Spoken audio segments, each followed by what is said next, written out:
जिस क्षण प्रभु का स्मरण है वही जीवन है, नहीं तो मृत्यु है। जीवन क्या है? वो अज्ञान के कारण जीव नहीं जान पाता है। बहुत अमूल्य समय मिला हुआ है और इसकी सार्थकता एकमात्र प्रियालाल के स्मरण में है। ये तो बिगड़ैल है। अंजलि में भरा हुआ जल कब निकल जाए, पानी का बुलबुला कब फूट जाए, ऐसे ये शरीर है। बस जिस समय लाडली जी की सेवा बन रही, उनका चिंतन बन रहा है, समाज को भगवत स्वरूप मान के सेवा बन रही, यही सार्थक है। ये तो जाएगा, आज नहीं तो कल जाएगा, हमारा या आपका या किसी का भी। इसका नाम ही है मृत्युलोक। यहाँ से सब बिछुड़ेंगे, सब छूटेगा।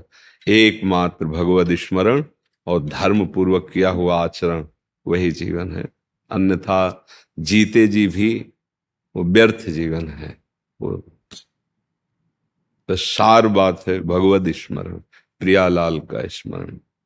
नर्तन पाई विषय मन देहि, पलट सुधा से सठ बिसलेहि। ऐसी दुष्टता है कि हम अमृत पान के लिए मनुष्य जीवन में आए। नामामृत, रूपामृत, लीलामृत, चरणामृत, ये सब अमृत है। वो भूल करके हम विषय भोगों में लग गए। यही हमारा पलट सुधा से सठ विसले हैं। ये दुष्टता, ये सठता भगवत विमुख करके मन में आता है खूब भोगे। कितने दिन शरीर छूटेगा? नाम नहीं कमाया, धर्म से नहीं चले तो अपराध और बन गया, गति और बिगड़ गई, जीवन का लाभ क्या मिला? पर हमारे अज्ञान दृष्टि वर्तमान में रहती है ना, ये अभी तो चकाचक है।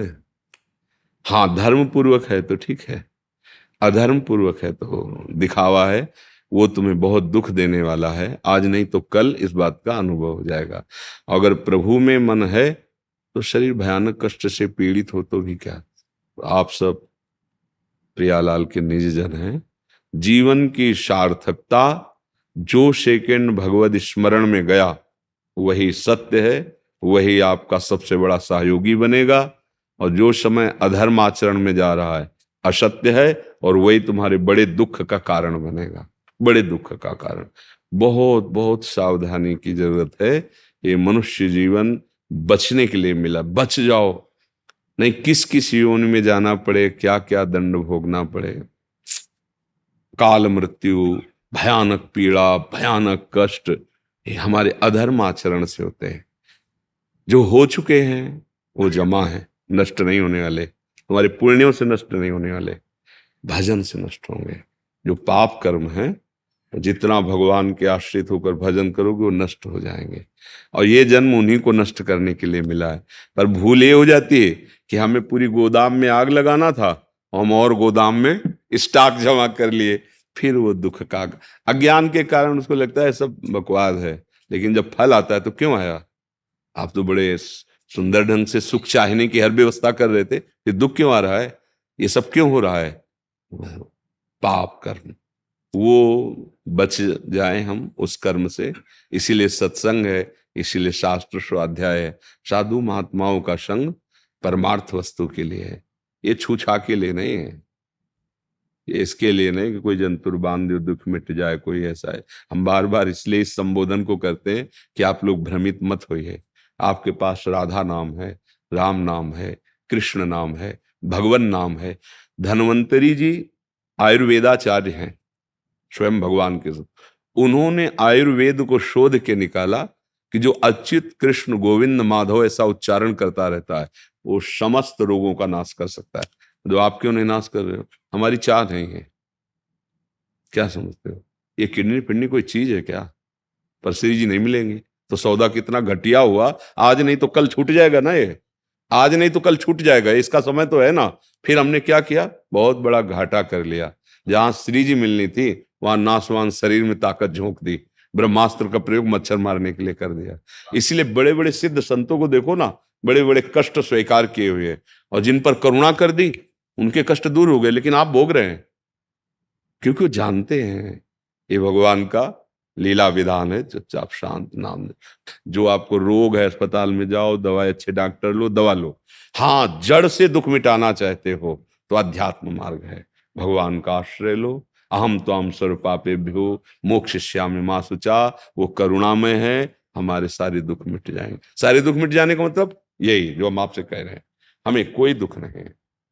और वर्षों से प्रक्रिया चल रही, तुम ये बात समझ लो, बिना पैसे के, बिना किसी मेहनत के सब दुखों का नाश करने का उपाय है नाम संकीर्तनम यस्य सर्व पाप प्रणाश। राधा राधा झूमो नाचो गाओ। सच्ची बात कहते हैं।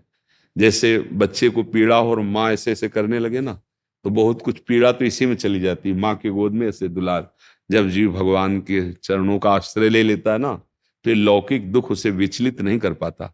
थप्पड़ लगेगा तो लगेगा थप्पड़, पर उसका दुख नहीं होगा। पीड़ा उसकी लगेगी, गर्मी तो गर्मी लगेगी, सर्दी तो सर्दी लगेगी, पर उसकी व्यथा नहीं होगी। बस भजन व्यथा को मिटाता है। व्यथा मिट गई तो परमानंद में अनुभव, परमानंद में डूबा हुआ है। हमारा ये ना स्वरूप है और ना ही हमारा जीवन है। चंद मिनट का ऐसे स्वप्न जैसा गया। देखो आप 30 वर्ष, 25 वर्ष, 40 वर्ष, 50 वर्ष व्यतीत हो गए शरीरों के ना। 50 वर्ष व्यतीत हो गए, जरा सोचो। और अभी लगता है कि आप 50 वर्ष हो गए, 35 वर्ष हो गए, 25 वर्ष हो। जरा संख्या पे आओ, आप 25 वर्ष, 25 वर्ष। अभी तो क्या है, अभी तो भूमिका बनी जीने की। तो भूमिका जीने की बनाते बनाते मृत्यु हो जाती, कुछ हाथ लगता नहीं लगता। ये मकान बना लिया, ब्याह हो गया, बच्चे हो गए, ये रुपया बैंक में जमा हो गया, हाँ बढ़िया, सब बढ़िया। बोले बहुत चतुराई से सब कर लिया, अब जाने का नंबर आ रहा है। आए थे जिस काम के लिए उसमें क्या किया? बोले 0 0, कोई नंबर नहीं। तो यहाँ जो कुछ है वो सब जाएगा नहीं, गुणा खत्म। आप भयभीत हो गए, अब तो जो जो था वो सब छूट रहा है, ये भी छूट रहा है, फिर दुर्गति होती है। इसलिए एक बात बस, हमें तो जो गुरुजनों की कृपा समझ में आई, जो नाम प्रिय हो, जैसे अपना तो प्राण है राधा नाम, जो नाम प्रिय हो, मन लगे न लगे नाम जप करो, और अंदर से भगवान का सहारा ले लो, भरोसा ले लो। वो हैं तुम्हारे अंदर, हैं तुम्हारे बाहर, हैं सब जगह विराजमान है। बहिरंतश्च भूतानाम अचरम चरमेव च सूक्ष्मात् तद विज्ञेयम दूरस्थम चांति के चतत। वो बाहर हैं, भीतर हैं, दूर हैं, नजदीक हैं, जैसी भावना करो, उनका भरोसा हो और नाम जिह्वा में चल रहा हो, अभी अभी जीवन मुक्त हो, अभी जीवन मुक्त। भरोसा है हमें शरीर का, धन का, लोगों का, और चिंतन हो रहा है विषयों का, यही मृत्यु है। अभी अभी मृत्यु में ही तुम विचर रहे हो। जिन हरि भगति हृदय नहीं हानि, जीवित सब समान थे। वो मुर्दे के समान प्राणी माना जाता है। बस सबसे प्रार्थना यही है, जो अगर कृपा न होती तो आप आते क्यों? कृपा न होती, हमारी लाडली जी की कृपा के बिना आप हमसे नहीं मिल सकते, क्योंकि हम नौकर हैं उनके। अगर उनका आदेश नहीं, उनकी स्वीकृति नहीं, तो आप न धाम में आ सकते हैं, ना आप सोच सकते हैं, ना हमारी बात सुन सकते हैं, ना आप हमारे सामने आ सकते हैं। क्योंकि हमारा जीवन नहीं है, ये महारानी का। अब वो चाहे मिलवाएं, वो चाहे बुलवाएं, वो जो जैसे वैसे। तो जब आप आए हो तो श्री राधिका कृपा बिनु सबके मनन अगम, प्रथम यथामति प्रणवो श्री वृंदावन। आप धाम आए, महारानी जी की महिलाएं हैं। ये नित्य किशोरी, नित्य किशोर का नित्य बिहार स्थल वृंदावन धाम। हम लोग उनके बिके हुए सेवक हैं, बिके हुए हैं। जैसे रूप लाल हित हाथ बिकानी, न स्वर्ग की, न मोक्ष की, न देह की, न लोक की, न परलोक की, महारानी के बल पर हमारा जो कुछ हो सब किशोरी जी। यत्र यत्र मम जन्म कर्म भी नारके परमे पदे तवा। हर जन्म हो, हर जन्म में किडनी खराब हो, पर अलवेली सरकार लाडली जी के सिवा और किसी की तरफ आंख उठा के देखने की, ये कि हमारा सुख बढ़ जाए, हमारी किडनी ठीक हो जाए, कदापि न हो। इन्हीं गलियों में दुख पाते हुए श्री जी का स्मरण करते हुए बीती, तो हर जन्म में ऐसा हो, बार बार जन्म हो, और वृंदावन रजोप सेवी ब्रजवासियों की जूठन पाऊं, और प्रिया प्रीतम की जय जयकार को। मुझे क्या परम पद चाहिए मुझे कौन सा सुख चाहिए